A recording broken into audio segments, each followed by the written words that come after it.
आज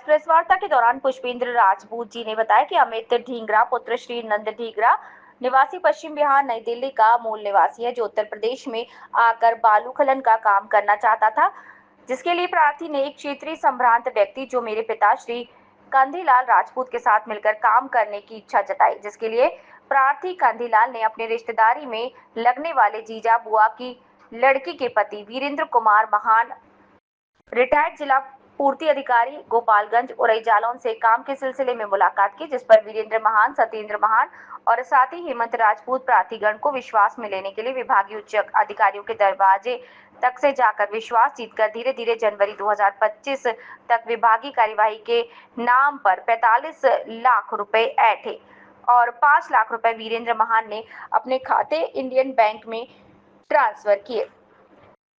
उन्होंने 11 मई 2025 को अंतिम पैसा लिया और प्रार्थीगणों ने जब अपने काम के लिए कहा तो टहलाते रहे और सख्ती से पूछा तो महान जी का कहना है कि मैं एक अधिकारी रहा हूं, मेरी पहुंच बहुत ऊपर तक है। इस तरह की बात उन्होंने की। इस बात से आहत होकर प्रार्थीगण अमित ढींगरा और कांधीलाल एक एक कर शिकायती लिखित प्रार्थना पत्र जिला अधिकारी जालौन और पुलिस अधीक्षक जालौन को दिया, जिस पर अभी तक कोई कार्यवाही नहीं हुई। आज प्रेस वार्ता का आयोजन किया है, किस संबंध में किया है, क्या समस्या? पहले तो मैं सभी पत्रकार जिले के सभी पत्रकार बंधुओं को धन्यवाद देता हूँ। आज हम लोग हमारे एक पार्टनर हैं अमित ढींगरा जी, वो दिल्ली के हैं, क्योंकि हमारी सिस्टर दिल्ली भी आई है, तो उनके हम लोग मिलकर एक खनन का काम करना चाह रहे थे। हमारे जो फूफा जी यहाँ के वीरेंद्र महान जी प्रेसिडेंट में रिटायर्ड हो गए, जिला पूर्ति अधिकारी थे, उनके द्वारा जो बोले हम लोगों से आप आइए, हम लोगों से काम करवाइए खनन का। तो हम लोग चलो रिश्तेदार हैं, खास फूफा हैं जो पापा के खास जीजा हैं, तो रिश्तेदारी में हम लोगों ने विश्वास में इन लोगों ने धीमे धीमे से कम 45 लाख रुपए का गबन कर लिया। इनके अकाउंट में कम से कम 5 लाख रुपए से ऊपर हमने डायरेक्ट इनके अकाउंट में डाला है। कई बार जैसे उस समय OSD बांधा थी, तो इस समय बंसल जी GST के कमिश्नर साहब हैं, उस समय DM थे, तो इन लोग बोले हम कमिश्नर साहब से हमारे अच्छे घरेलू संबंध है, उनकी पत्नी खनिज विभाग में है, तो उस संबंध बोले हम आपका 1 नंबर काम बहुत तत्काल में करवा देंगे। निजी भूमि था, तो हमने चलो ठीक है आप रिश्तेदार हो करवा दीजिए, कोई जितना पैसा होगा हम लोग लगाएंगे, तब भी आपको हम 15% कमीशन देंगे। इस प्रकार कमिश्नर साहब लोग ये लोग विभाग है, बाहर हमें गाड़ी पर खड़ी कर दी है, बोले कमिश्नर साहब को 10 लाख देना है, फिर बोले हमें 2.5 लाख देना है, फिर उसके बाद हमीर को बोले हमें 2.5 लाख यहाँ देना है। तो इसी प्रकार से धीमे धीमे हम लोग कम से कम 45 लाख रुपये का गबन कर चुके हैं। जब हमने जानकारी की फाइल 2 महीने 3 महीने से क्यों नहीं हुआ, आगे क्यों नहीं बढ़ा है, तो खनिज विभाग में बता रहा है कि जिस दिन इन्होंने पैसे लिए 11 मई को 10 लाख लिए, तो उसके 2 दिन पहले खनिज विभाग के उसके मेहनतकारी का ट्रांसफ़र हो गया था। उसके बाद जागृति होटल में आए हैं, बोले खनिज विभाग की बिलोरो आई है, 95 नंबर था यूपी, कुछ 95 था, बोले आप 10 लाख दीजिए, तब खनिज विभाग के अधिकारी खड़े हुए। उस दिन हमने जागृति होटल में 11 मई को उनको 10 लाख रुपए दिए हैं। इसी प्रकार से क्योंकि रिश्तेदार थे, हम लोग भरोसा करते रहे, क्योंकि खास रिश्तेदार इसलिए भरोसे करते रहे, और धीमे धीमे से कम 45 रुपये का गबन कर दिया। कितनी रकम दी? टोटल 45 लाख। किस बात का पैसा दिया गया था?